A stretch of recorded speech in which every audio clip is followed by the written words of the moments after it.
Dans le monde des mathématiques, la division est une compétence essentielle à maîtriser.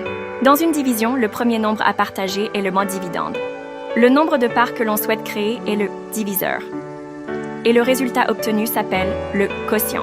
Il arrive parfois qu'il reste une petite quantité qui ne peut pas être partagée. Cela s'appelle le reste. Exemple classique. Imaginons que vous voulez savoir combien de paquets de 5 vous pouvez créer avec 21 morceaux.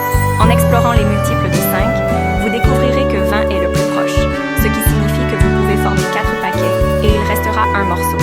Une fois que vous avez compris la division de base, il est intéressant d'explorer comment diviser par des puissances de 10. En effet, pour diviser un nombre par 10, il suffit d'enlever un zéro du dividende. Par exemple, 70 devient 7 et 900 devient 90. Pour les centaines, comme avec 100, on enlève 2 zéros. Ainsi, 800 devient 8 et 7000 devient 70. Au-delà des puissances de 10, la division par des nombres comme 25 ou 50 se fait également par le comptage.